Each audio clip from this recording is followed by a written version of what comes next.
Welcome into Rob Wright's Gen X Pop Culture. And today we're talking about Band of Brothers Episode 2, Day of Days. So this is the episode where we get into D-Day. And my special guest is Heather. How are you, Heather? How's it going? I'm doing great, Rob. How are you? Thanks as always for inviting me. Oh, yeah. Glad to have you on. And sadly, unfortunately, Agent Pepsi 1 couldn't make it.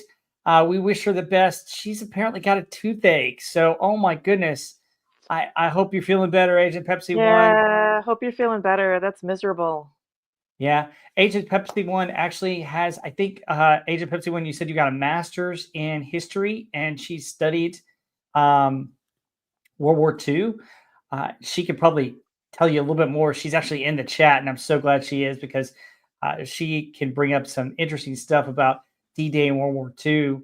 And folks, in the chat, if you got anything about D-Day or World War II that you'd like to share, let us know. We'd love to share about history. Part of this is the love of this show, Band of Brothers, and part of it is I don't know about you, Heather, but I have a real fondness for history, and I love learning new things about history. What about you?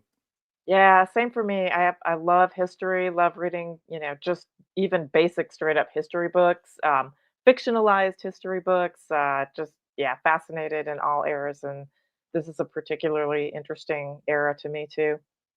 Yeah, oh yeah, love World War II. Um, Agent Pepsi One, I know you were having some problems. You said in the chat that with your Chromebook. Hopefully, you got it up now. But yeah, we said that you had a master's degree in history, and anything that you want to share, please share in the chat. I also want to say hi to SB4H. He's a wrench in the chat. Thanks so much for helping us out here, and glad you're here with us too. Um, let's get started on this episode. This episode is considered one of the better episodes of the series. And I know that when they originally showed it for the Men of Easy Company at a ceremony in France, they showed the first two episodes. So all the men got to see these first two episodes. Heather, do you want to maybe summarize it or talk about the summary of this episode? Yeah, do you want me to give the little summary breakdown? And I will say this is I can't imagine those men watching the first 2 episodes of this. It had to bring back just so many memories because this episode in particular is just so intense and it's so well done, showing how this horrible, just horrific experience affected these men, through the acting, the looks on their faces, and they had, really bonded with the characters that they're portraying, or the real people that they're portraying, I should say. So I can't imagine what an emotional experience that was for those men, to go back and see this. But um, yeah, let me get the summary of the episode. Episode 2, Day of Days. It was directed by Phil Alden Robinson and written by John Orloff in the very early hours of the D-Day invasion. Easy Company, along with thousands of other Allied paratroopers, land behind enemy lines in Normandy. In the chaos of the jump, however, they are spread far and wide, with many landing far from their expected drop zone. Lieutenant Winters assembles the first few men they can find, and they slowly make their way to the rendezvous point. As the men straggle in, they also must adjust, such as when Malarkey meets a German soldier who grew up in Oregon. Easy Company's commander is still missing, so Winters is left in charge and is ordered to take out a German artillery bunker that is wreaking havoc with the troops landing on the beach. They do so with great efficiency and are rewarded with several bronze and silver stars and the Distinguished Service Cross for Winters. Thank you. Yeah, this is an interesting episode because it really kind of breaks down into three sections. The first is kind of the jump that we're talking about on D-Day, and that's where we left off in the last episode where they were loading the planes, getting ready to fly over into Normandy. The next part is when they land and they're kind of scattered, kind of reorganizing and finding each other. And then the third part is the assault on Burkhart Manor, where they take out the guns, and it's such a fascinating episode. So many fascinating things happening here. We're going to talk a little bit about the key characters. Some of them are carryover from last episode. Remember, we have Major Richard Dick Winters. At this point, he's still lieutenant, and he is a key person in this episode. And then Bill Garnier, who we learned about, just lost his brother right before jumping, is another key character in the episode. Heather, what are some other key characters that you want to mention in this episode?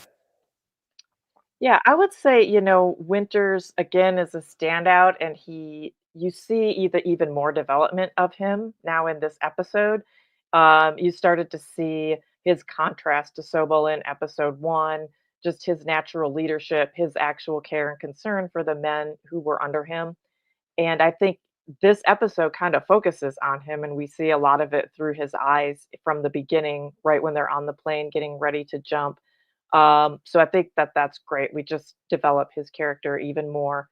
Um, I think Malarkey, we start to see better. We did get briefly introduced to him in episode one, but you really see him here. His kind of obsession with getting a Luger is funny. That continues from episode one, and he takes a lot of risks.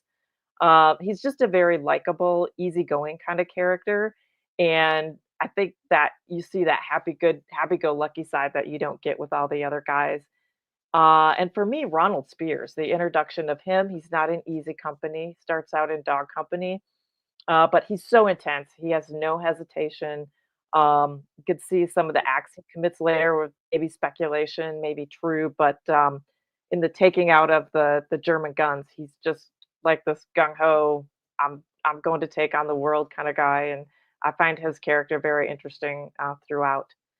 Um, Joe Toy, I also wanted to say this he seems like just super laid back and kinda easygoing as compared to, Garnier, who he talks with a lot, who's just a lot more intense and kinda in your face guy. But it's funny in the first episode where he's wanting the brass knuckles, and you see him actually put those to really good use in this episode, so he's another good one. And then, maybe you could talk about, Popeye and, Cowboy Hall. I think Yeah. they're a little bit more background than what we got, in the show on those. Oh, absolutely. So Popeye Wynn, he's Robert Popeye Wynn is another soldier in E Company, and he has a little bit of an interesting aspect in this where he's going to get shot, and he's one of those characters that we'll talk about a little bit later that Winters values, and he does comment later on in the series about this. I also want to real quick say hi to Suzanne and Herc130 and Frenchie QC. Thank you so much for joining us. Certainly appreciate it. Please share and like this episode, this stream. We certainly appreciate anybody who watches it and anybody who's watching later. Thank you so much. But yeah, Popeye Wynn is a key character. He helps with the assault on Burkhart Manor. Buck Compton is another lieutenant who, along with Winters, helps lead the attack on Burkhart Manor. He's the athlete that we talked about last week from UCLA. He was an all-star catcher there. He also played football there. And yes, he did play baseball with Jackie Robinson at UCLA, which is Very kind of cool. cool. And you see his skills when he's hurling grenades, man, he just kinda he's, like, right on target, actually hits people with the grenades, it's kind of funny. Oh yeah. Oh Yeah. yeah. Absolutely. Absolutely. And then you have, Carwood Lipton again. Lipton is another key character in this, and he's a key character throughout. But Lipton was actually one of the jump masters on the plane, the same as Winters. It's because something had happened to his lieutenant of his patrol, and his lieutenant couldn't jump with them. So he, as a sergeant, was the next in line and the next commander. So he was the jump master for his plane. Then the other one is John Cowboy Hall, whose actual real name is Halls. He is in a different company, Able Company, but Winters and him meet up right when they land. And we're going to talk a little bit more about the landing before we show some screenshots. But basically, what happened was he joined up with E Company and he helped with the assault as well because they couldn't find Able Company and they couldn't get him back to his unit. He earned the nickname Cowboy by Bill Garnier. Part of it just because of how he ran point. He was the only one with a weapon when they landed.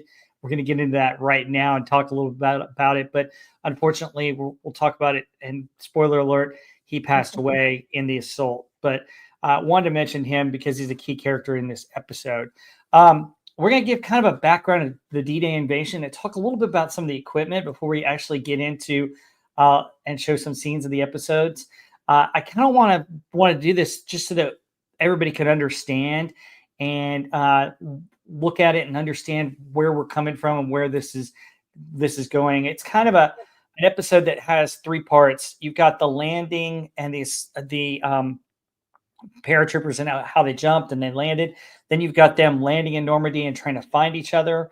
You have a little bit of malarkey with that German who's from Oregon, and then you have the assault on Burkhart Manor, which is actually a textbook assault that they teach at West Point today. And actually, one of my friends attended West Point, but he doesn't. He It's been 15, 20 years since he attended West Point, and he said he couldn't recall learning about this, which is not surprising because he learned quite a bit at Yeah. West Point. But Agent Pepsi One has a couple of things to say about this. She said the German 15th Army was deployed further north at I think it's Cialis, nearly 400,000 soldiers. Um, you know, they wanted Rommel and others wanted to deploy him further south, but thank goodness they didn't, because that's kind of why we went into Normandy, because we were able to find out that they didn't have as strong a soldier grouping at Normandy. Basically, the man with the mustache, who we can't say on YouTube, she said that were allowed to deploy as two generals wanted. The airborne landings would have probably failed due to forces available in the area if they had deployed how the generals wanted them, is what Agent Pepsi One is saying. So kind of interesting, kind of cool. But let's talk about D-Day here. So as we get into D-Day, we see that they were loading the planes. It's also known as Operation Overlord, and it was a big, massive grouping. So you had the paratroopers that were going in, and really, to give you an idea, the paratroopers were in planes, and they were ahead of the assault force that we see coming over the channel. And what the paratroopers were designed to do is go behind enemy lines, and they needed to clear roads and take out different, inhibitants that would keep the men and the equipment from coming onto the beach.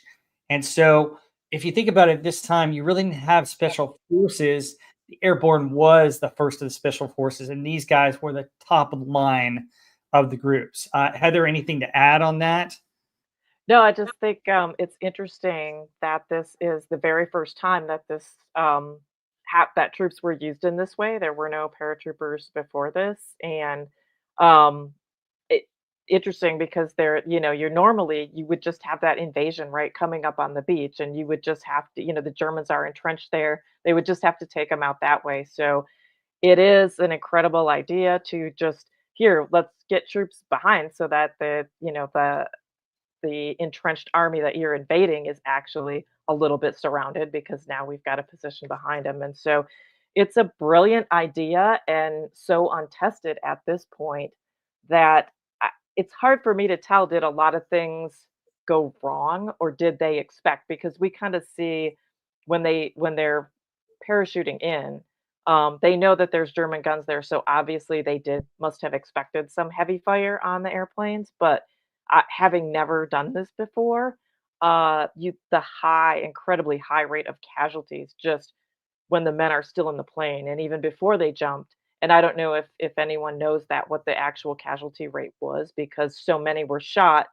Like I think thousands were killed just even in the air and in the planes before they were even able to land. And so just the fact that this was sort of an untried idea and the boldness of it, is what always strikes me, and what I find so interesting about the whole Operation Overlord had so many things that all had to work, right? Because you had it on so many different fronts. Yeah, and Agent Pepsi One says in the chat, Rommel and Van Runstedt wanted to move the armored reserves, including the SS Tunnkopf division, as soon as the landings were detected. This too was prevented by the mustache man, as he still expected the main landings to be directly across the channel from Dover. And Frenchy QC mentions the chaos in the jump kind of helped the paratroopers since they were dropped all over the place. The Germans didn't quite know where to focus the attention for a while, which is Ah, that's exactly good. right on. Yeah. Let me bring up. I've got this awesome website, the 506. I'm going to add the stage here. This website is really neat. it talks about the different weapons that they had, the different gear that they had on here, and so it talks about their gear. And I thought that this picture really kind of represents and shows kind of what they had. So it's from the website. It's Airborne 506 Gear. .org, and let me quick put that in the chat here so that you guys can go to the website if you want.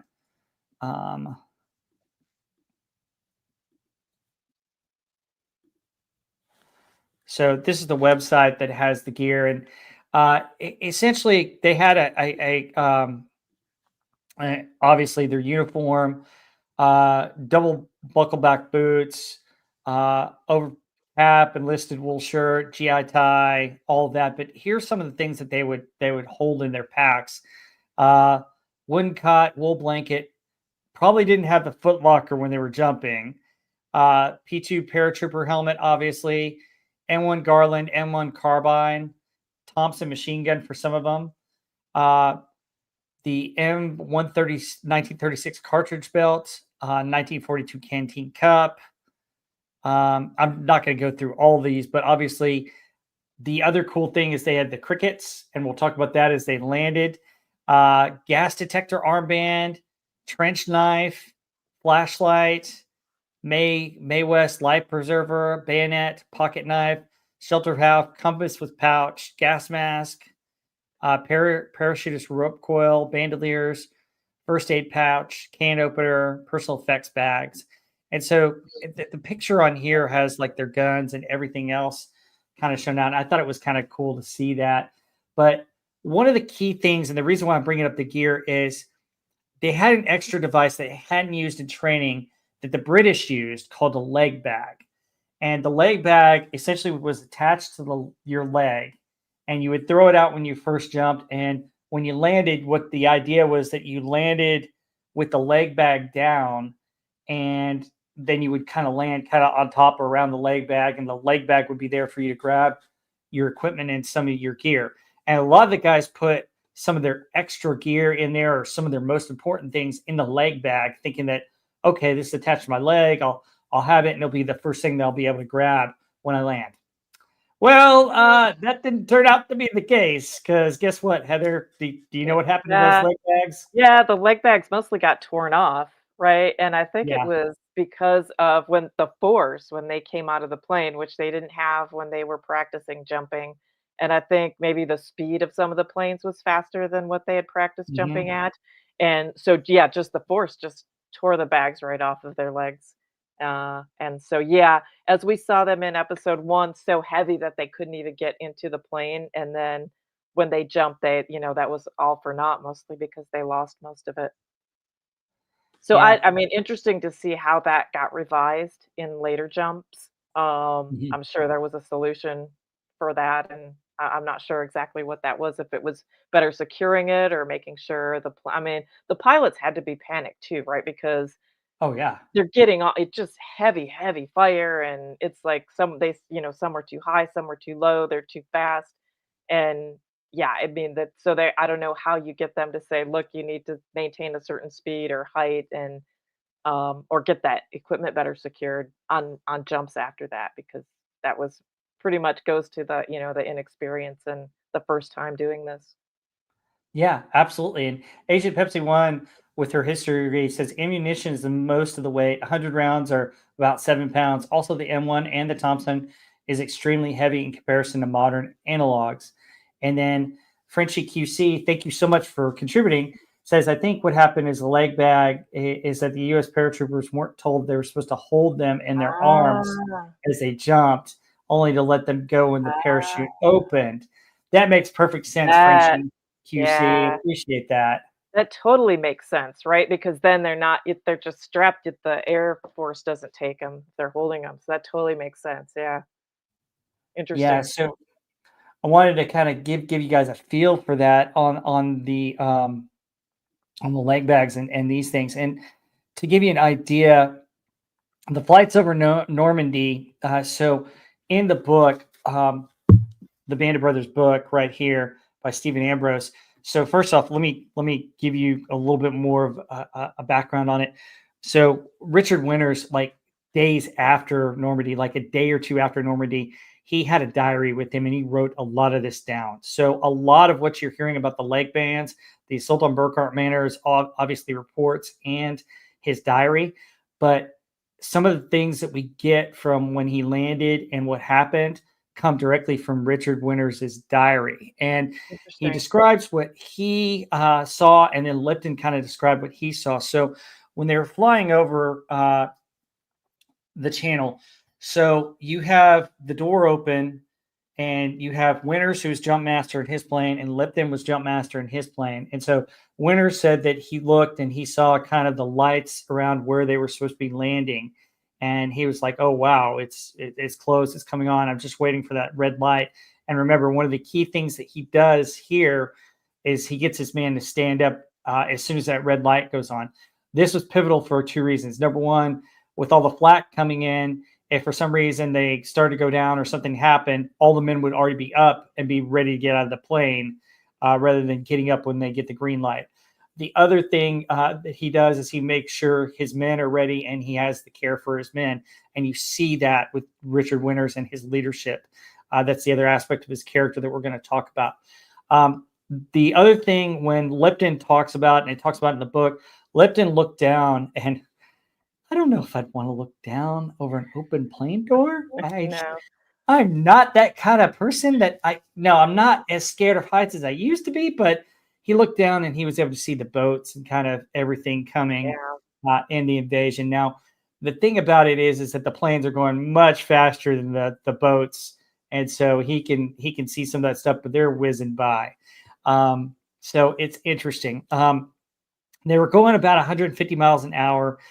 There was a ton of flak, and so the pilots were told to stay in formation, supposed to go, go, go, and then drop their guys and then come back. They didn't necessarily have an armed escort at that time.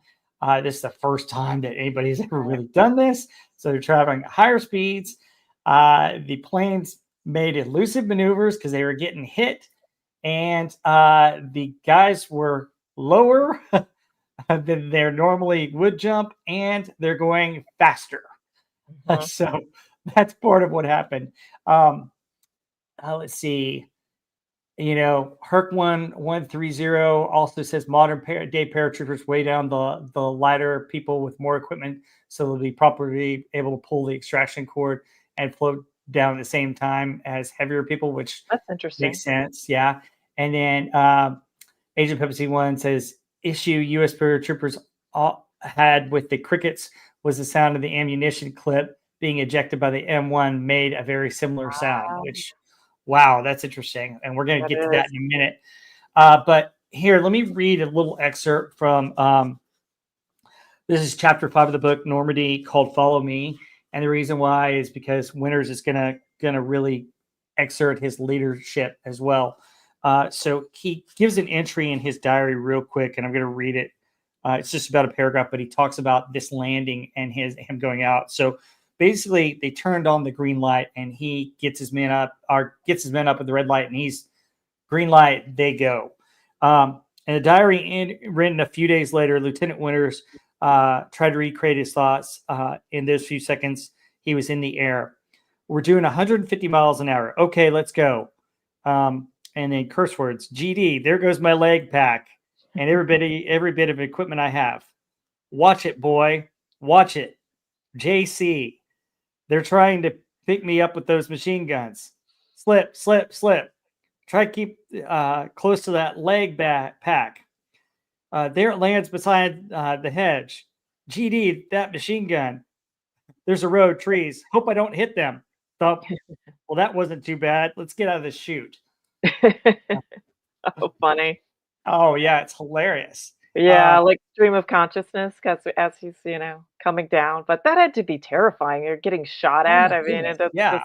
planes are on fire, crashing, and I mean, I imagine once you get on the ground, you're gonna find other people's leg bags or equipment, that drop, but that I that that descent just had to be incredible hell. I don't know Yeah. other way any other way to describe it. Yeah. So Agent Pepsi One is saying what is not well representative in the video is that German radar tracked the incoming transports, typically C-47s and gliders. Better aircraft were available, like C-54, but not in great numbers. So, yeah, that's Uh, interesting. But with the landing, so because they were so scattered, I mean, some of the planes and some of these guys were landing at different areas. So, I mean, we've got Saint Mir and Glace, which I believe is a church. oh, Main Saint location Miraculous, where isn't that a little town that they talk about? The yes. Saint Yeah. Miraculous? Yep. Yep. And so most of them landed close to that. Um, so we got a couple of notes here that I wanted to go over before I start showing some slides of it. So uh, I don't know, Heather, if you want to read about our one of our favorite characters, Carwood Lipton, uh, where he landed. Let me see. Oh, yeah.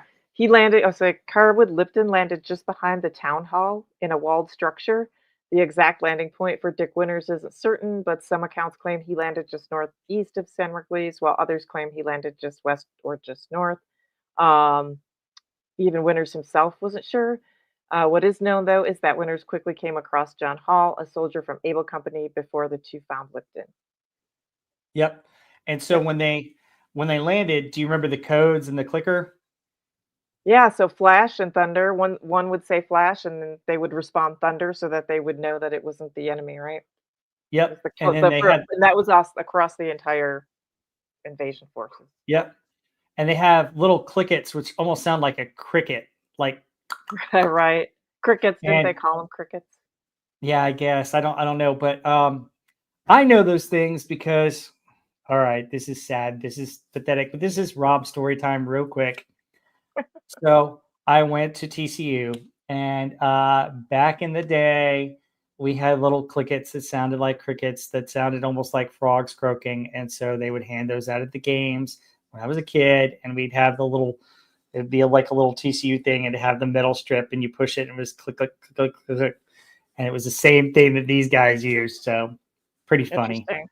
Yeah, interesting. So You want to know, I just will give you, say, go ahead. I do like the way that, Lipton in the show pronounces however it's pronounced, San Merclese, where he says San Merglees. He says it really in a really funny accent, like, a guy who would not know French would pronounce it. I thought it was a funny point in the episode, the way Absolutely. bad pronunciation, which Yep, mine's absolutely. probably not any better, but, there No, yours is perfect. Yours is fine. I get to go there, so I'll be able to find out the pronunciation, the correct way to pronounce it. So we'll see. yeah. Um, so Buck Compton also landed alone in the field, having lost most of his gear except for one trench knife. So just so you guys know, Winters didn't have a weapon. The guy he met, Hall, had a weapon. Actually, in reality, it shows Garnier with the Thompson, and we'll get to that, but Garnier didn't have a weapon either. A lot of these guys didn't have their weapons because a lot of them lost them in that stupid leg bag. Yeah. Shifty Powers, who's another person that we'll talk about later on, who's not in this episode or not featured in this episode, landed near Buck Compton. Another interesting story was Joe Lazinski, who landed um, next to fellow paratrooper Ed Joint, who happened to be from the same hometown of Erie, Pennsylvania. Joe and Ed remained lifelong friends after the war, which that's kind of cool. Not all the soldiers were fortunate enough to quickly link up with groups. So you've got George Luz, who we talked about last week, Harry Welsh, Bull Randleman, John Martin, and Frenchie and Lamoureux were just some of the easy company men who had to spend the night in some other group cases. And basically, a lot of them just kind of huddled down, found each other, and had little skirmish firefights with the Germans.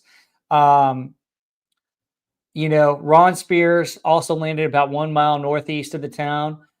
Spears quickly linked up with another soldier by the name of Art de Mazzario um, before grouping with several other soldiers from Dog Company.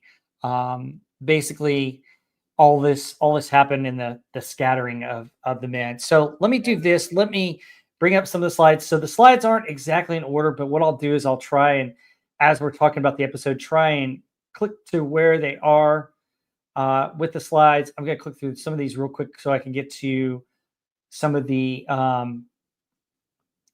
plane stuff that we're talking about. So these are some of the planes, and this is them landing in there. That's not a very good picture because it's not very well lit. But here's how the paratroopers will line up, getting ready to go. Winters gets his men, and some of the planes didn't make it. And this is the horrors of war and losing men. And so this is an idea of the planes coming over. And it's a really intense episode that starts out very, very intense. What do you think, Heather? Yeah, it starts very intense. And I will say they did a good job on the CGI for these, considering how long ago it was. And it is dark, it's nighttime, but to me, you can see better than a lot of these new shows today where it's not even supposed to be that dark. Like, I think they did a really good job showing that and giving the perspective. But yeah, this open scene is absolutely incredible, and it goes with the men where they give the interviews, the real men, at the very beginning, where one of them talks about how you prepare yourself mentally for this. And I mean, you may think you're preparing yourself mentally, but I just, I don't know how you possibly could. You just have to deal with it when it comes. And the camera shots in this opening scene where it focuses one by one on all the different guys and you see their faces, and some are kind of tuning out, some are, smoking, and others are just twirling the cigarettes, some have the clicker. And so you get to see like each one and kind of try to think like how they're thinking and feeling at that moment. It's a great way to open that. Then all of a sudden they just start getting hit like barrage, and it's the planes are catching on fire, planes are getting hit, getting rocked. The scene with the plane, the fire goes all the way through. It's just horrible. But yeah, it's just like all of a sudden just hell unleashed, and just the adrenaline would have to be like insane, just off the charts. I can't even imagine how that would feel. But um yeah, I think that we really see this is a great way. This series does such a great job of character development through not a lot of talking, right? The actors are have a great way of just expressing it through sitting there, the looks on their faces, the actions that they're taking. And I think that's one of the great things about this show. Oh yeah, absolutely.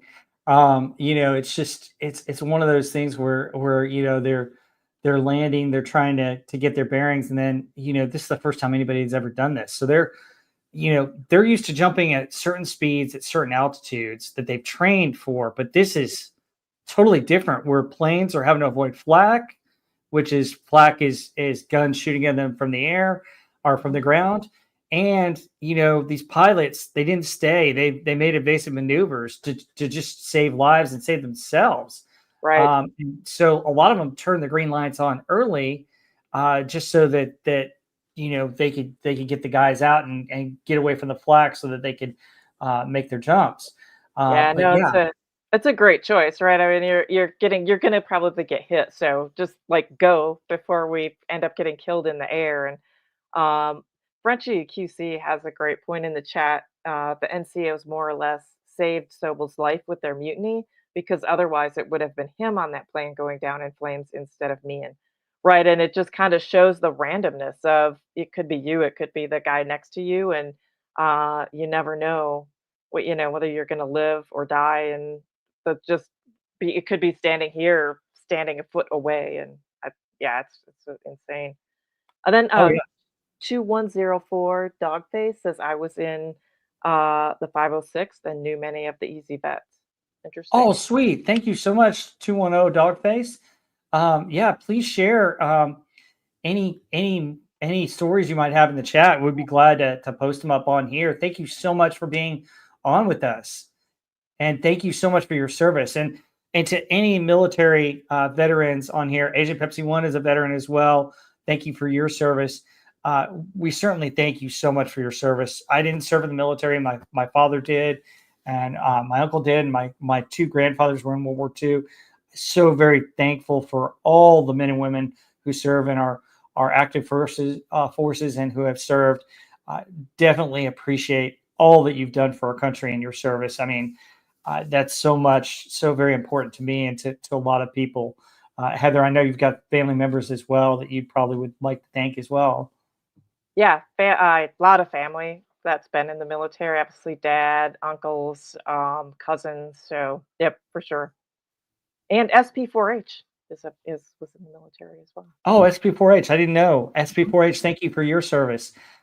So appreciative of the military. And folks, uh, anytime you see a vet or somebody that's a veteran, I always appreciate them and love them because they deserve it. I mean, they volunteer, they risk their lives and put their lives on the line for all of us, and very thankful for that. Okay, let's talk Yeah. about them on the ground here. I think this is a shot of Winters meeting Hall after he's gotten his pack off. We see some other stuff. I think this is more of the soldiers getting there. We mentioned the flash, the thunder, the clickets. So they Winters and Hall meet up with Lipton, and then they run into Garnier and a couple of other guys. And I know they were trying to go where the company was supposed to group and meet up. Let me see if I can find. I will say I love when, Winters runs into the first man, I think it's Hall, and, he's really nervous, and we see Winters again just being calm and, um, just instincts right away, and the guy is like, "Oh, well, we're lost then," right? When he's like, "We don't know exactly where we are," and, Winters says, "No, we're not lost, trooper, we're in Normandy." I just love that line.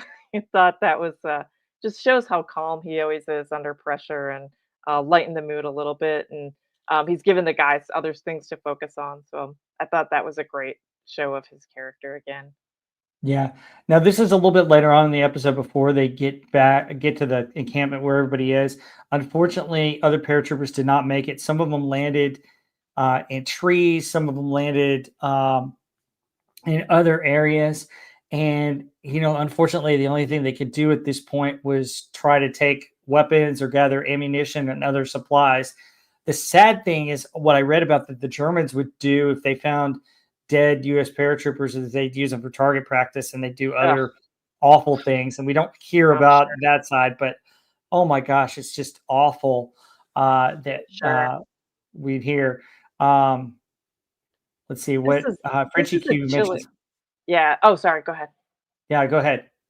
I was gonna say this is such a chilling scene when you see this because it's, for the first time all up to this point you've had training and yeah, the jump was horrible, but now we really start to see like yeah, a lot of these guys didn't make it, and the reality of you just have to take what supplies you can get off of them and move on. There's no time to mourn them. There's no time to bury the dead. There's you just have to keep going and fulfill your mission. And I think this is when we first kind of reality kind of hits at that point. Yeah, absolutely. And so what they end up doing is they end up going and they hear a German cart that is going to carry supplies in between the different areas, and it's coming down. I believe it's coming down the train track, and they've got a horse-drawn cart. And Winters sets everybody up um, to ambush this cart. And what happens, Heather? Do you want to talk about Gonorrhea or Yeah, Gonorrhea? he's supposed to wait for Winter's order, right? Winter says, "Wait, just here until I give the order to shoot," which would have been better, right? Because they would have come up closer. You could have gotten them in between you instead of like coming right on where they could have gone off. And but Garnier, I don't know.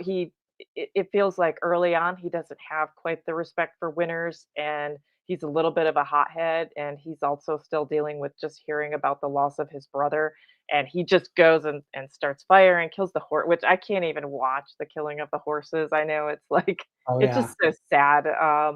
And of course, horrible, worse that the men are dying, but something about seeing the poor horses just stuck there is just always I hate to see that. But yeah, he goes just goes right ahead and starts firing without waiting for his order.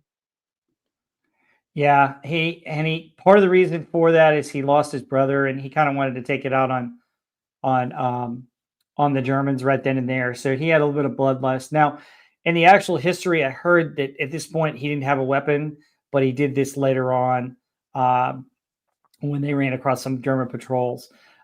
So, part of this episode sets up these characters, takes a little bit of liberties with them. Hang on, I think I got another picture of Garnier.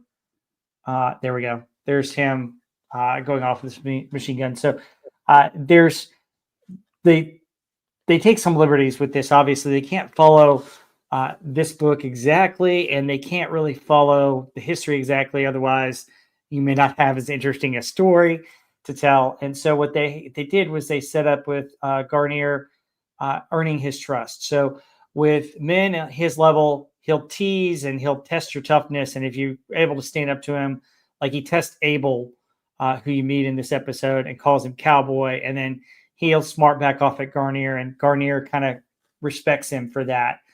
So he kind of tests the toughness. With Winters, he kind of directly disobeys him and eventually gains respect for him. And that's what a B storyline in this episode really is. And you see it play out right here where he does this, and then Winters kind of scolds him and says, "You wait for my command." And he's like, "Yes, sir." Right. And, as 2104 Dogface is pointing out, the real story is long in detail, and I think that that's probably why it's not depicted, completely historically accurate. I mean, there's no way that this would get done in this many episodes if they have everything exactly laid out the way they happened, and they are trying to establish some character moments, right, in the relationship between Garnier and Winters as just being a TV show. So, yeah, it's always a trade-off in, even if you do a fictional book to TV, you're gonna have to condense some things just for a different medium, and make the story flow, just have the right kind of pacing and right character development. So, understand it's never, 100% accurate when you do stuff, but it's helps move the story, I think, in the right way overall. Yeah. And 2104 Dogface says, "I got a drunken story from Wild Bill himself on how he earned that nickname Wild Bill that night. It's not in any of the books or series, only those he told knows." Wow. It's kind of cool. That's awesome. Wow. That's amazing. Yeah, that's really cool. But like, the actual history of it, just to give you an idea, and what I've read is that they actually met up with a colonel, and it was a much larger force that attacked this group. And at the time, Winters, Garnier, and a couple other guys didn't quite have a weapon. The interesting thing is that they had taken some uh, paratrooper weapons that they found on that cart, and so they were able to actually get other U.S. weapons. The other interesting thing that we mentioned last week for the last episode is they were trained to use both U.S. weapons and German weapons. So, in case they found any Lugers or any other types of German weapons, they could pick them up and actually use them and learn how to shoot them and use them in their training, which I thought was really cool and really Yeah. interesting And and it useful. makes a lot of sense. It was good forethought, at least for them, knowing that they're gonna be parachuting in and they're not carrying a lot of resources with them. You're gonna have to use whatever you run across. So, yeah, totally makes sense. So the next scene, this is all happening at night, and then in the morning, obviously they're marching. They get to the rally point where everybody is, and the interesting thing that happens to the malarkey. Do you want to talk a little bit about this, Heather? Yeah, so as they're walking, Malarkey, and I think this scene happened actually, or this instance might have happened later or at a different point in time, but it's a good setup here. They showing them walking. There's a group of German soldiers who have surrendered and they're holding temporarily, at least as prisoners. Malarkey starts talking to one of the guys who happens to be exactly from where he's from in Oregon. And I think they're actually from the same neighborhood, and the show made it like they're like 100 miles apart or something just because they thought it was so unbelievable that they would actually be from the same place. But what it's showing or telling people is about the Volksdeutsche, who were Germans, first generation, even a lot of second generation Germans, when Germany put out the call to return to Germany to fight the war. A lot of people actually did go back to fight for Germany, and this is one of them. And I think this was it was an interesting way to show something that was an actual reality and something that a lot of people don't even know about. Yeah, and from what I read, they actually were real close in the same town, and they worked across the street from each other, which is interesting. So, um, 2104 Dogface does mention more of the Garnier story. It did involve him and two German P-38 pistols that he used later before picking up the Thompson submachine gun, which, wow, that's kind of cool. Yeah. And then Agent Pepsi 1 talks about the training. They were trained on it, but she mentioned you don't want to use enemy weapons.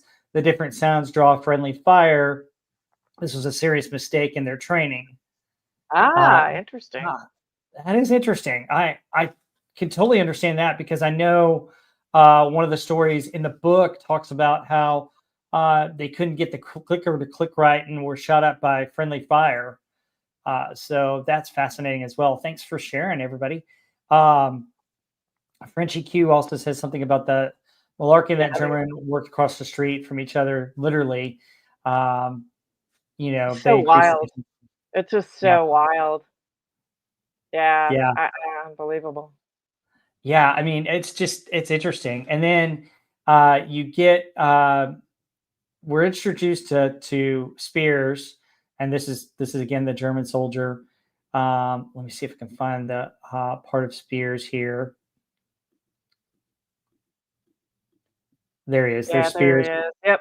Okay. Okay. He's always just looks so cool and badass, right? He's got the cigarette hanging, and I don't know if he's like actually like this or he just somehow his character kind of turned into a legend and it grew by this story. But yeah, great introduction to his character where they're chatting, he walks up like, "Oh, you got some cigarettes?" He takes the pack, takes the whole thing, and comes up there, gives them out to the German prisoners, and then you just hear shooting as, Malarkey's walking away, left to assume that he just basically executed all these prisoners, which I've heard different accounts of, yeah, it was true, it was exaggerated, or it wasn't true. But then I've also heard that, on D-Day, it was basically take no prisoners because they just didn't have the capacity or anywhere to put them, right? I mean, they're all these troops dropping in, they're trying to open up the invasion lanes, and they just couldn't tote around a bunch of prisoners or have anywhere to store them. So I mean, the show portrays it as he's just kind of cold and um, killing these prisoners, but I think that that was kind of the case of you just couldn't really take prisoners on this at this point in time. That's what I've read as well. So I've read that this didn't occur at this moment, but it occurred at a different moment. But the problem was is that they couldn't take prisoners. I mean, Right. you had a situation where they had to knock out stuff for our troops to come in, and there was nowhere to put them on. You couldn't put a guy to guard them because we needed the men to Yeah. take out the guns. You couldn't send them anywhere to where they could hold them. So yeah, he did kill prisoner of war. Yeah, they said on D-Day, but not the way the show. Yeah, 2110 Dogface has the story here. We'll put it up for everybody to see. So Spears did kill POWs on D-Day, but not the way shown in the series. Many other E Company troops also killed POWs, but were Right. never told for the book, which is true. I mean, you got to understand. So at war at this time, the paratroopers were specialists, and they had a mission to accomplish. There was no way for them to deal with prisoners. Now, later on, when you have tanks and you establish a headquarters and you establish other places for them to keep prisoners and for them to make sure that the prisoners didn't do anything, yes, you could deal with them in a more humane way. But at this point, there's nothing that they could do with them. And if you guys remember Saving Private Ryan, they let that one guy go, and what happened? Yeah, he comes back and is lethal and kills several of their men, so Mhm. yeah, you can't let them go. I mean, I know it feels like you're executing them, but in the war situation right there, that's the right call.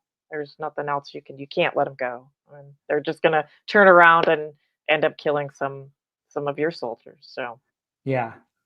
So, and the other aspect of it is that remember the paratroopers are down there and they're supposed to take out different guns and ammo. And the other thing you don't want these Germans to do is to tell their commanding officers, anybody else, where all these guys are to easily take them out because they were scattered. So, Yeah. it's just it's the awful casualties of war, and it's the realities of it. And while we'd like to think in our own little boxes that, oh, you can be humane and prisoners should be prisoners, that's not always the case, unfortunately, Yeah. in real Not life. always the case. I love this shot of Spears, though. He's just it looks like the Marlboro Man there. It's like he's so badass in that. It just You know, kinda the says it all. You look at him right there. Yeah, the other aspect of Yeah. Spheres, he didn't smoke in real life. Really? No, Interesting, not a smoker. Not a interesting. smoker. Not at All all. it seemed like so many of these guys smoked, like, even if they didn't smoke before. Like, I know, my grandma's brothers all went to war, either World War II or later, the Korean War, and even if they didn't smoke when they started, like, the army gave them cigarettes, and I feel like if you're about to go die in a battle, I'd kinda be like, "Well, why not? I might might as well smoke these cigarettes," right? I mean, I feel Yeah. like that it kind of made smokers of people who weren't smokers anyway, Mhm. so that's kind of interesting that he actually was not a smoker. Yeah, and the other interesting character, just because we brought it up here, Frank Percani, real life Frank Percani didn't smoke, and they had a scene where he was supposed to smoke a cigarette, and because the actor had talked to the actual person and found that out, he helped change that scene, which is kind of cool. Wow, interesting. Yeah. But anyway, they get to a rally point, and this is where all of E companies kind of gathering together, and where basically Winters becomes the commander of E company, and so he's called in for a mission, and this is them asking for Winters at headquarters. Um, yeah, here's what Frenchie Q says here. Yeah, Yeah, the yeah, script I'm smoking episode one when Toy lists his items. Yeah. yeah. I love how they did that, how all the actors were in constant communication with the real men that they were playing, and it really helped out with the accuracy and the characters, just getting them right. Yeah, and then Agent Pepsi One chimes in: lack of anti-tank weapons. U.S. bazookas were terrible. British pilots were worse. Only Germans with their Panzerfaust Panzerfaust. Yeah, and Panzerschreck had effective anti-tank weapons. yeah, Panzerschreck, I like that name. yeah. So interesting. So anyway, they gather here, and Winters is given orders. And sorry, guys, I couldn't organize all these slides because I had to pull them from the web. I couldn't pull them from like HBO won't let you pull them from digital side, unfortunately. So he's telling the men about the plans in Burkhart Manor and the attack. And so the way the manor is laid out, and I'll share a screen here real quick that'll show it. Um, Give me a sec. Let me pull this off so we can. All right. I'll remove the slide real quick, and I'll show you the Burkhart Manor here. Let's see. It's this one. Okay. So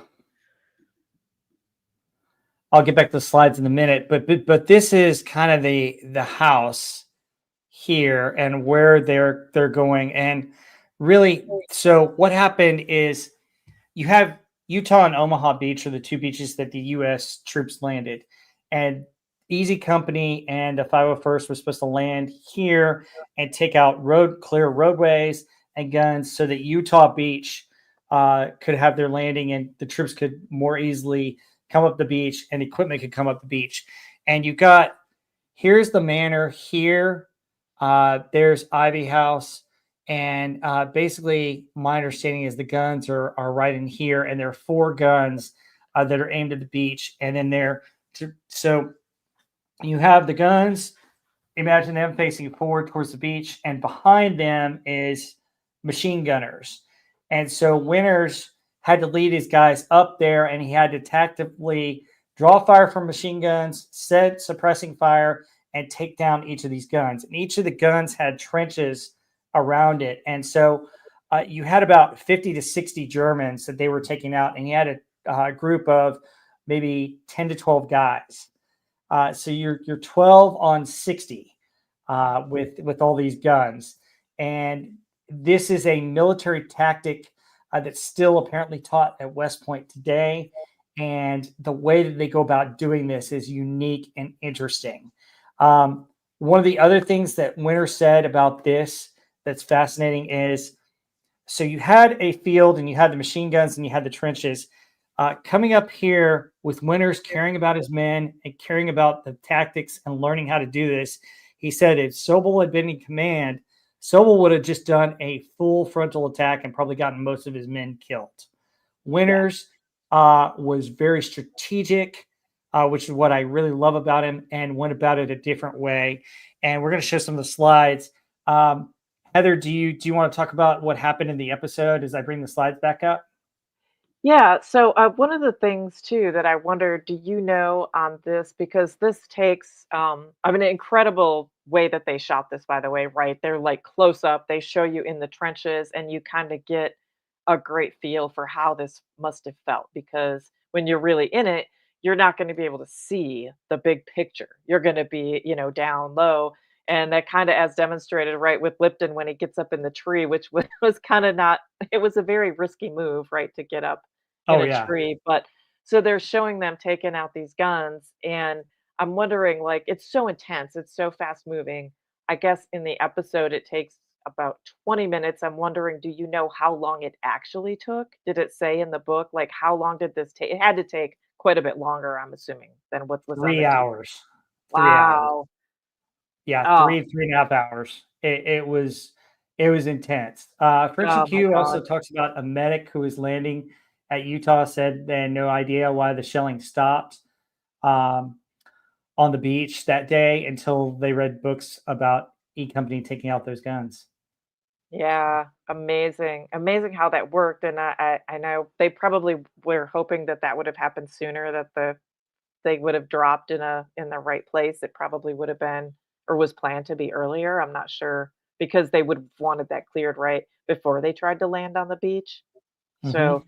yeah, but Yeah, it's just incredible, right? I mean, if it weren't for Winters and Easy, they would have still been shelling, and that wouldn't have gone um, the way it did too. It would have been so many more men yeah. lost in that. Incredible. So But yeah, this is so incredible and intense. And can you imagine to just the exhaustion, right? You've been up all night, you've dropped in that experience, then you're up walking all night trying to get back to the right place, and now you're going to do this for 3 hours. Just I can't imagine, the just the strength that it took to do that is amazing. oh yeah, it's just amazing. I'm so thankful for these men and all that they did here. But all right, so here's how it kind of divided up in. I don't know exactly the history of it, but this is how they divided up in the show. So Liebgott and another guy were on one machine gun, then another machine gun with two other guys. Lipton was had the TNT, and so he was going to come up later to bring the TNT. He got into a tree to better see everything and to take out Right. some guys, and he got shot at and realized that Yeah. that was not a smart move. It talks about that in the book, and Lipton was thankful that he's still alive. Um, so they were drawing the fire of the machine guns and trying to repel the fire. Garnier, Buck Compton, and Malarkey were sent ahead, and they were supposed to throw the grenades into the first. So you had, trenches and 210 dog faces. The trenches in real life were not as large as the trenches are in there, and I can imagine that the trenches are probably not 6 to 8 feet deep, probably a lot shorter than that. But they were supposed to throw their grenades to kill some of the guys in these trenches. So you had the trenches leading up to an area where they had cover and the shells for the guns, and then the guns themselves. And so Compton, Malarkey, and Garnier were supposed to go up, and they were supposed to take their grenades and grenade it, and then you had Toy and Cowboy, and well, Cowboy came a little bit later, but there was a Jeep guy that came with Winters who allowed him to go with them on there since he hadn't really seen any action or gotten to do a whole lot. And so there's the machine guns with suppressing fire that you'll see. This is Winters telling them how they're going to split up. Um, he's given instructions here. There's actually the real Dick Winters, who we'll talk a Yeah. little bit about later. There's the guys with the patrol.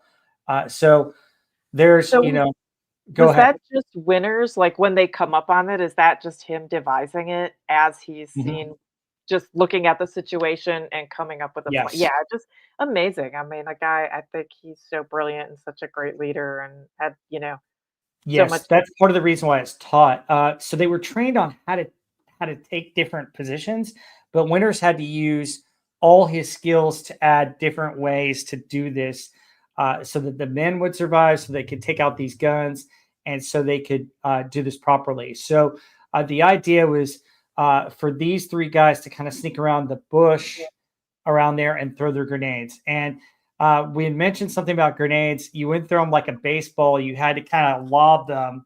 And so you're getting the whole umph. I've never thrown a grenade, but for those in the military, it's got to be so much different than trying to throw any kind of football, baseball, or anything else. Um, you know, it's just crazy. But they threw their grenades in order to take out some of the Germans in the bunkers, and also the explosions would provide a distraction so Winters and his men could come up the trench. Right, and they're all split up, right? So they're coming at him from all different angles. Yes, yes, that's the other aspect. Is you got people laying covering fire over in one area with the machine guns. You got the guys coming up behind with the grenades, and then you got the guys coming up the trench. And in the chapter in the book, it's chapter 5 called "Follow Me." Dick Winters, as the leader, he says, "No, follow me. I'm going to lead. I lead from the front," and that's how he was, and that's how his leadership style is. And Yeah, let me see some other. This is Cowboy right there, um, who actually died in this assault. Um, this is the guy who's usually the Jeep driver, who asked to go on the patrol with or to go on the assault with Winters, and Winters tells him, "Stick with yes. me," which is kind of cool. And let's see.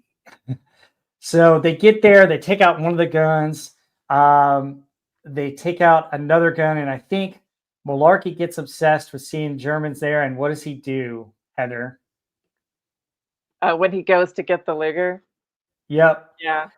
He goes up So to what? up he's so Go de ahead. he's so wanting a Luger, right? So he runs out there into the where there's still, like, a ton of Germans firing on them and is searching for it, and the funny thing is that they stop firing, and so the guys are all like, "Oh, do you think it's like they think he's a medic or something?" I thought that was funny, and they're like, "Oh, he's gonna need a medic." That just, yeah, it's funny, and then he comes running back, but and falls on here. I'm not sure. Someone said, did someone in the chat say he didn't really fall? That or the real person didn't fall, but the actor did.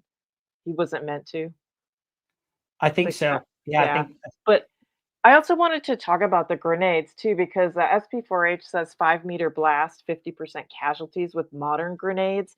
These grenades, like I don't know the whole history and how effective grenades are through time, but these, like we see Toy in the trenches, he's very close to two of I think the German grenade blasts, or one when they dropped their own, and maybe one was a German grenade, and then these here they do explode, but I'm not sure how, these don't seem as lethal as modern grenades, and I'm just wondering if, how effective some of these were, or if they didn't have as much like a shrapnel range, or how that exactly worked. I don't know if anyone in the chat knows that, or if you know from the book how effective these grenades are.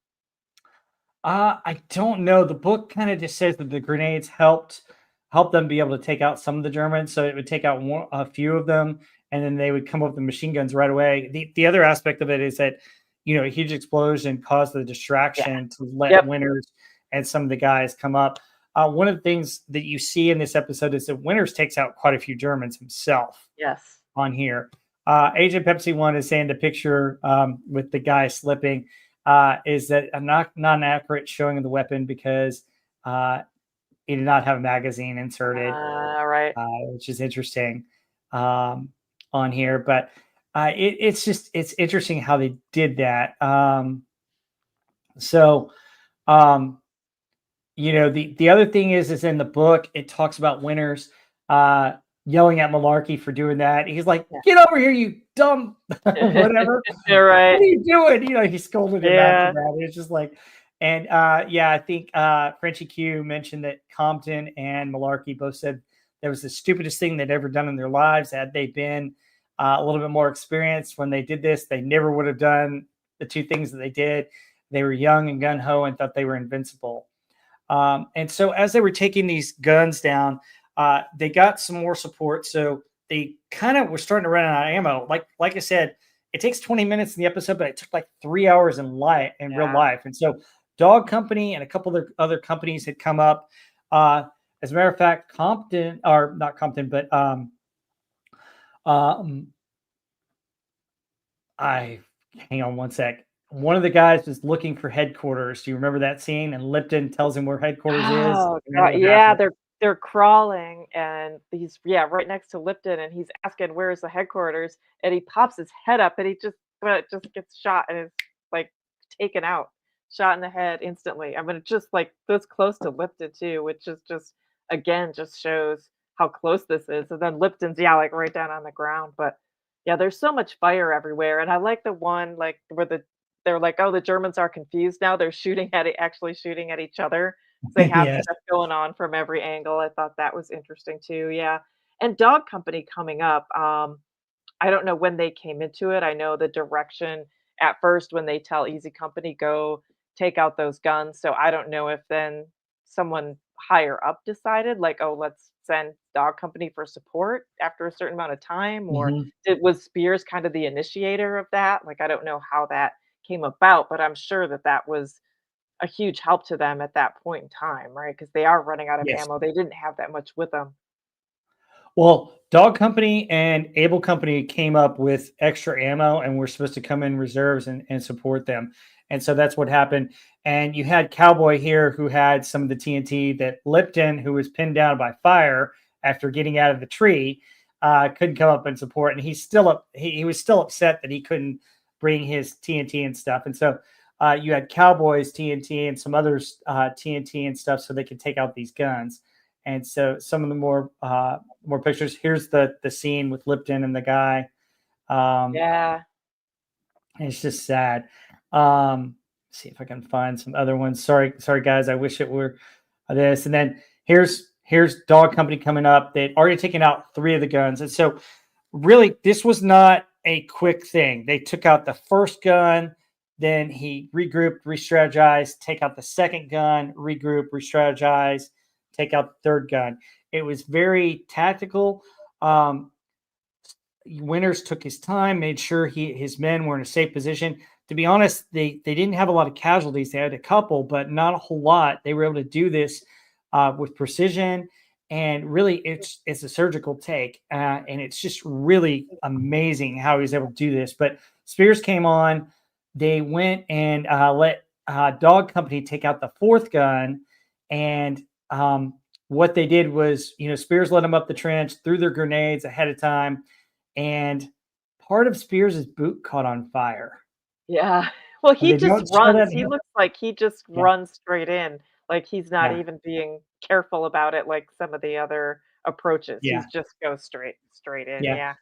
So I'd be remiss if I didn't mention 2 other guys here that we mentioned on here. Popeye Wynn uh, gets shot in the buttocks, and apparently this was a thing for Easy Company. A lot of people getting shot in the rear. Thank goodness he had padding back there. But basically, um, the interesting thing here is that I messed up. I'm sorry. I didn't mean to goof. I'm sorry. I'm sorry. I'm sorry. He's Right. apologizing in there. And Winters talks about this in one of the episodes. He says, "My God, man, we're in a firefight, and you're saying I goofed. I goofed. That's how much loyalty to your team that you have." And basically, what they had to do is they had to pick him up, and he had to kind of crawl back to the battalion. And he crawls back past the trenches, and Lipton's able to give him some stuff out of his medic kit to kind of patch him up, and he's crawling all the way back. The other guy that barely misses out on 2 grenades, this is Yeah. actually true in the book, was Joe Toy. Like, Toy almost became a Yeah, they're so soprano. close, man. Yeah. And this is a picture of him avoiding a grenade. That went that's why my question about the grenades, I mean, I don't know if it's accurately portrayed in here how close they were to him, but it's just amazing that he didn't get any, um, serious damage from that. It just that was really a shock. Um Yeah, and then the guy the guy who's shot in the ass, the another thing, funny thing about him was his comment, right, about he was like, "Oh, no, do you think they'll send me home for this?" And someone Yeah. maybe, I don't know, they say yes or maybe, and he's like, "Oh, man, I just got here," like, he doesn't wanna be sent home because he wants to stay with his guys, and then he actually does, I think in later episodes, leave the hospital early so he could come back to the group, which just shows kinda how dedicated they all are to each other. It's amazing.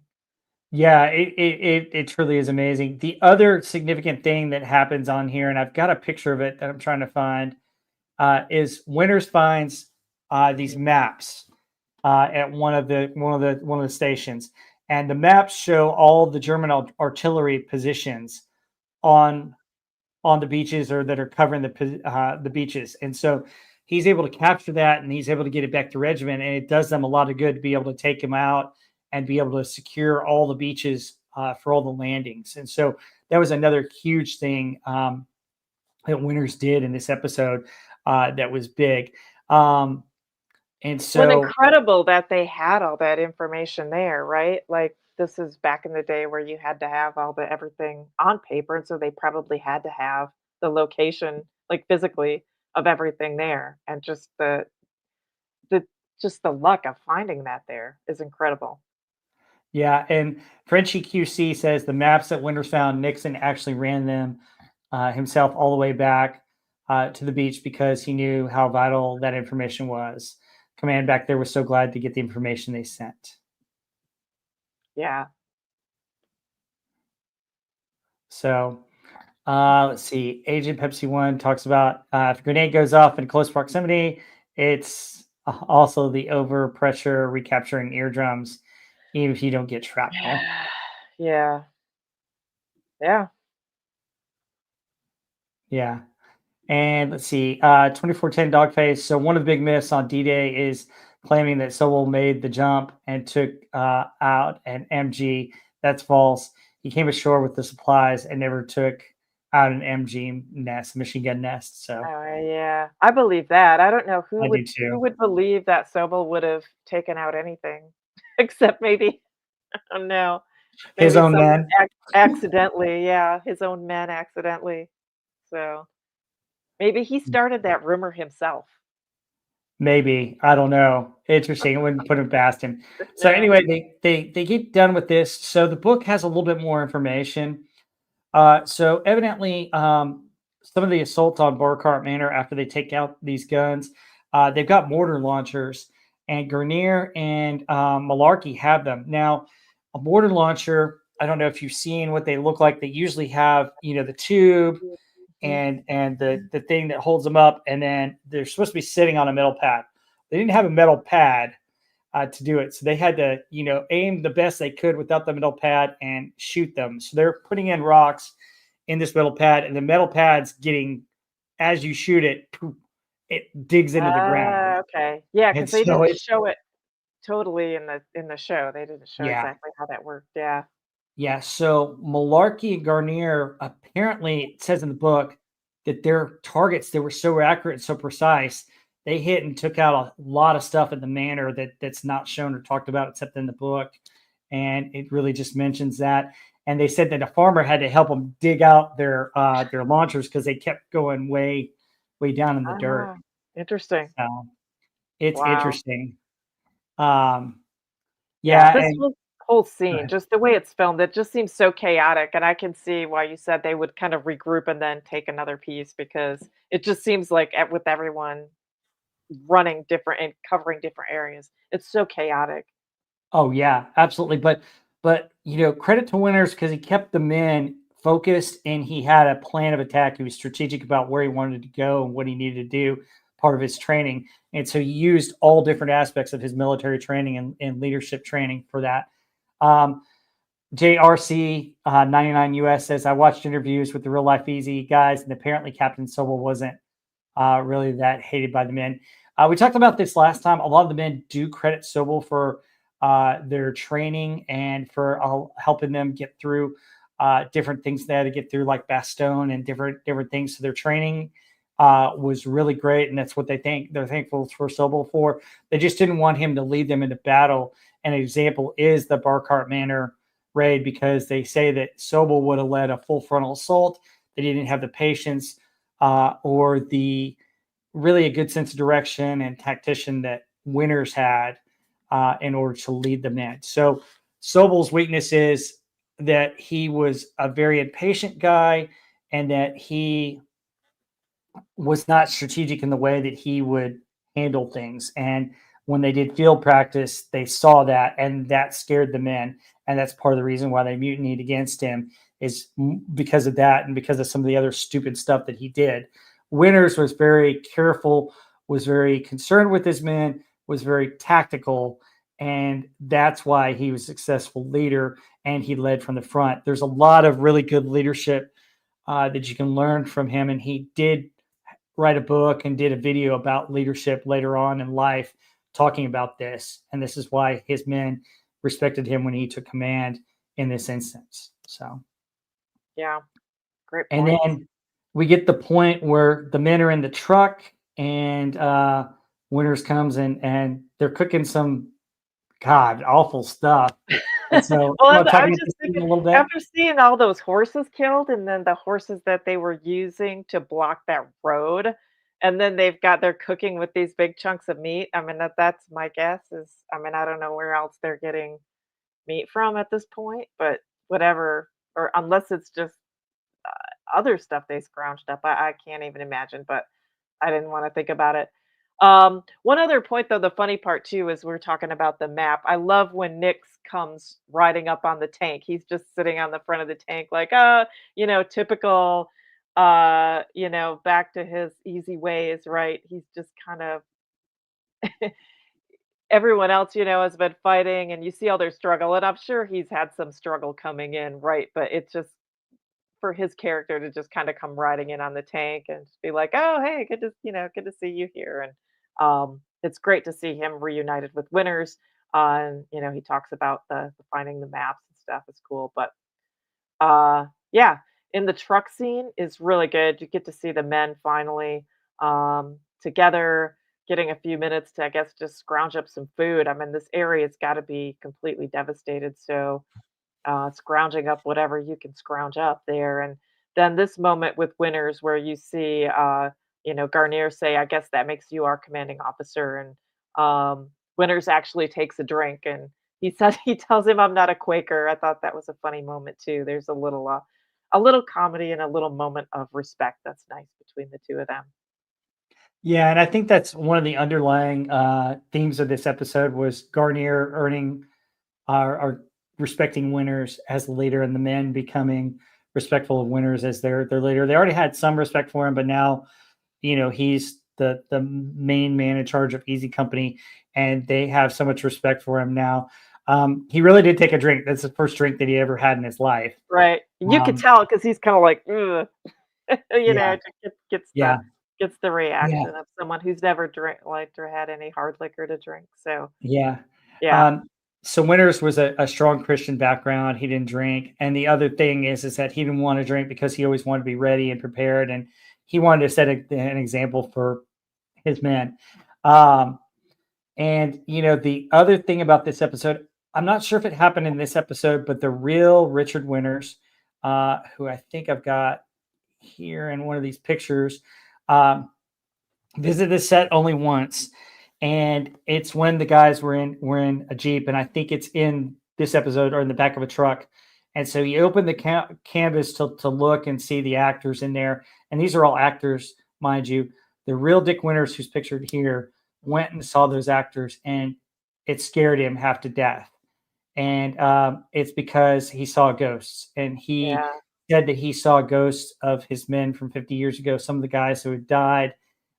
It brought memories of all those men back there. And basically, it showed how good HBO did in casting these actors to look exactly like these men did in real life. And it freaked him out, and he didn't visit the set anymore. This is the first and last time he visited the set, Yeah. which is really interesting. So, Yeah, no, they did a fantastic job. I think, the actors too took a lot of time with each of the men that they were portraying, just talking to them personally, or in cases where they weren't around, talking to their wives, just picking up on their mannerisms and their habits, and yeah, just made it really authentic.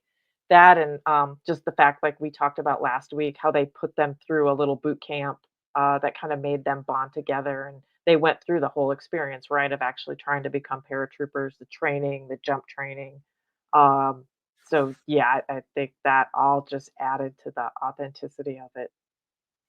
absolutely. And 2210 Dogface says, God, I miss the Battle of Bulge reenactment in PA, as we would have prop blasts, bash, and getting drunk while singing and telling stories with these scallywags.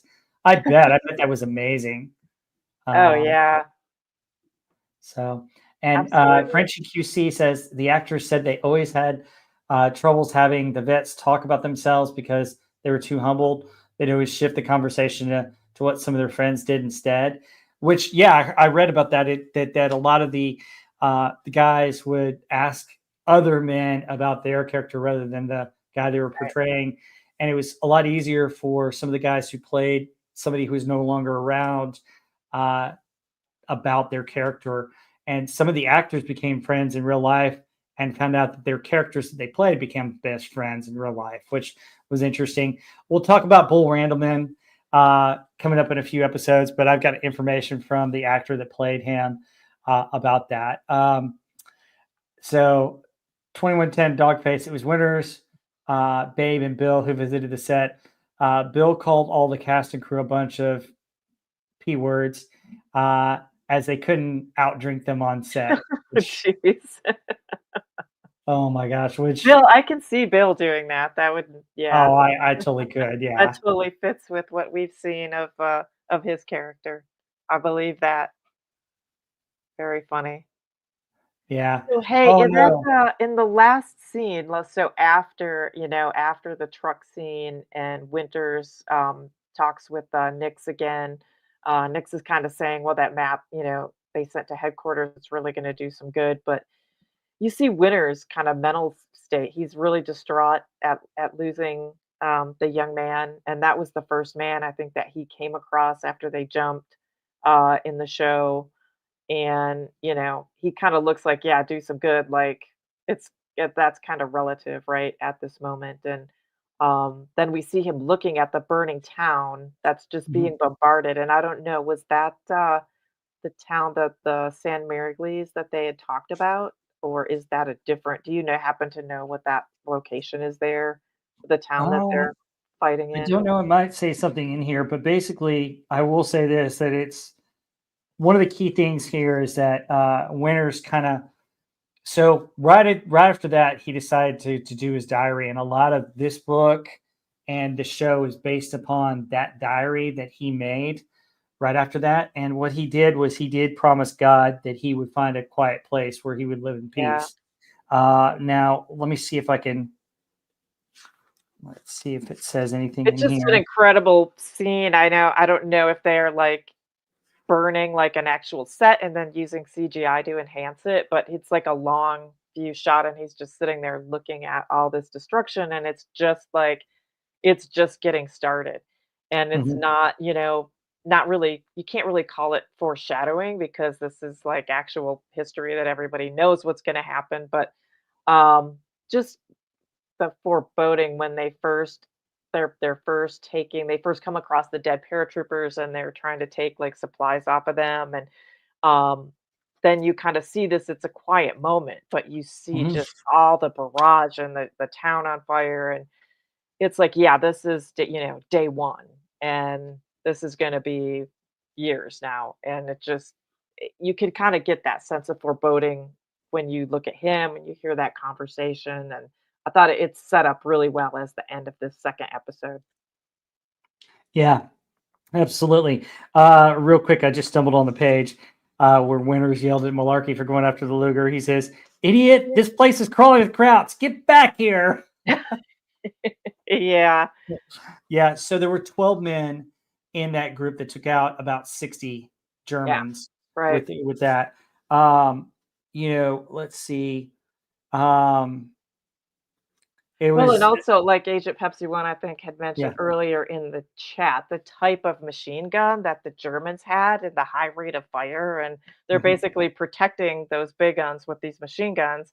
Um, yeah, so going up against that, even if it had been fewer Germans, they're entrenched there with the machine guns that had to be just, I don't know, it just tactically brilliant to get out of that with, what was it, 2 Mhm. casualties and 1 injury? Yeah.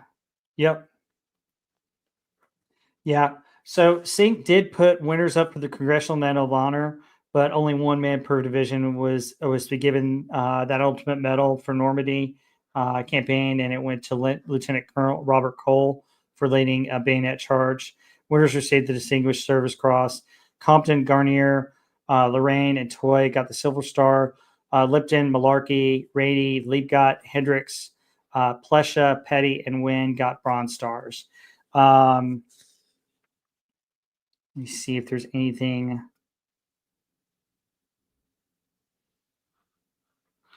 Basically, it talks about how winners, wrote up about this assault. It doesn't say in the book. Yeah, I wasn't sure, and I don't know if it's even significant. I just wondered if it was like a had noted in there. Yeah, you had Burkert Manor was secured by mid afternoon, so they had a little bit more. Nixon coming with 4 Sherman tanks, so he's one of the first ones to hop on a Sherman tank. Um, By late afternoon, the Germans had pulled out of Saint Marie du Mont as easy, and the rest of the Second Battalion moved in and marched southwest. Let's see if it has anything else. Nope, it doesn't really have a whole lot. It just has him writing in his diary. It doesn't talk about that scene. But yeah, it's a really great scene, and it's really interesting what they did. So, don't think I got any more slides that show that. But overall, I think this episode is one of the most intense of all the Band of Brothers episodes. What do you think, Heather? Yeah, I agree. Very intense, and it goes by so fast. Hmm. Like, you're especially that the scene where they're taking out the guns, it just like this episode is over. It feels like in like 10 minutes. It goes so fast. It's a very intense, fast-paced. Um, yeah, just incredible, incredible episode. This is definitely one of the most interesting, intense episodes in this whole series. Yeah. So to tell you more about the episode, it's actually one of my favorites. My favorite's actually episode 7, but this one's right up there.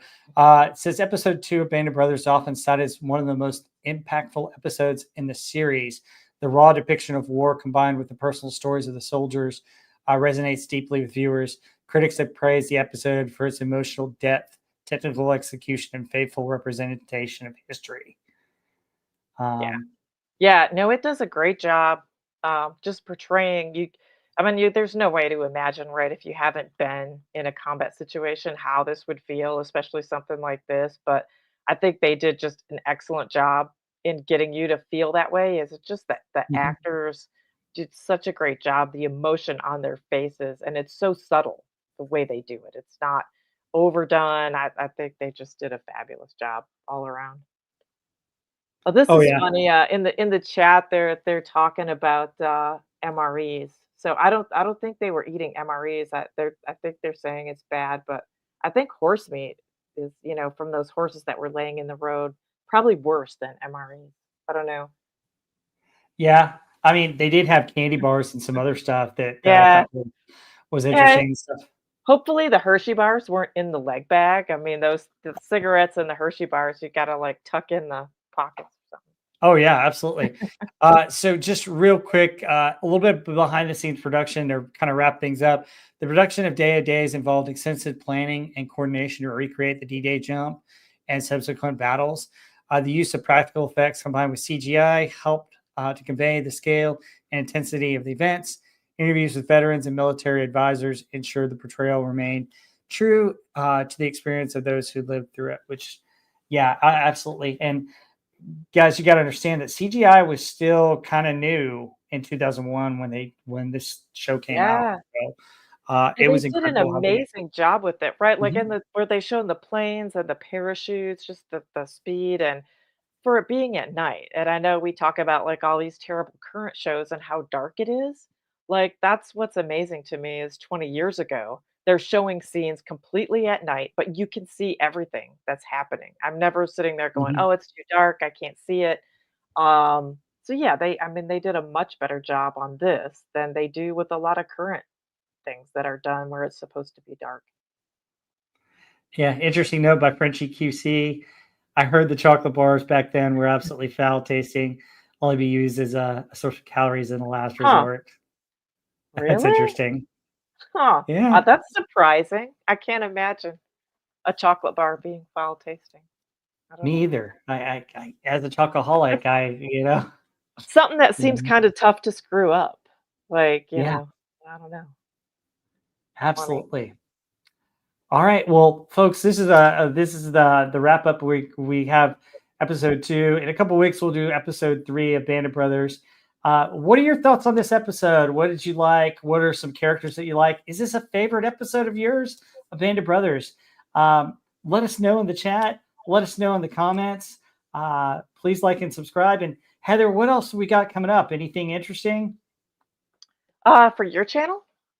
My channel and another Yeah. person's channel, maybe. Well, yeah, so Stark of Iron, next Sunday around this time, we are going to be discussing the band Judas Priest. We're gonna do kind of a disc by disc, I guess you could call album by album, rundown and just talk about the band and their music. So if you're into that kind of thing, come join us here next week. Yep. And then in a few weeks, we'll do episode 3. And in February, we're going to do episodes 3 and 4. We're trying to get 2 of these a month before I actually go on vacation to see all these places in May. And in February, we're also doing, if you like music, we're doing the top 40 of 1989. Dogface mentioned some things about the vets. He says, when they got back from visiting the set, Bill was giving Babe crap for his cameo. Oh, here comes Mr. Hollywood. Make way for his famous A and a lot of colorful comments. Yes, Babe actually makes an appearance, I think, in the 4th episode where they free some of the people in the Netherlands. Um, he's seen with a group of them, so we'll talk about that when we get to that episode. Yeah. I love Babe, and I also love Bull Randleman. He is one of my favorite, Mhm. characters. He and Lipton, they're completely opposite kind of personality types, but I think they're 2 of my 2 favorite people in this, series. Love Randleman, he's great. So, Yeah. this was great. I mean, this chat has been, awesome. Oh You yeah. you Thank you guys so have much just, for sharing. given so much great information and great stories. It's been really fun. Oh yeah, yeah, Great I chat. love it. Thank you so much, folks. Frenchie QC also says very interesting time here. Thank you for doing this. I love World War II and Band of Brothers.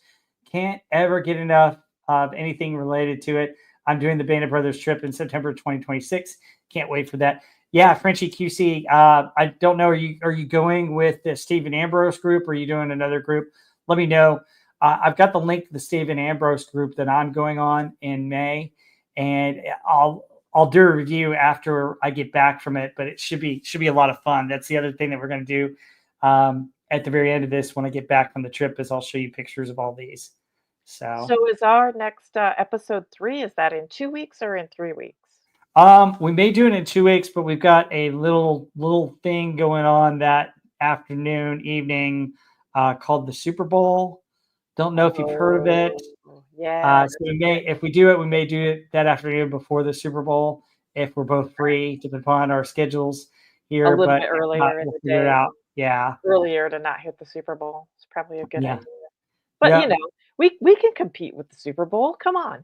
Let's, Well, I got a Super Bowl party that I'm going to, yeah, so I'm teasing. yeah. I'm teasing you.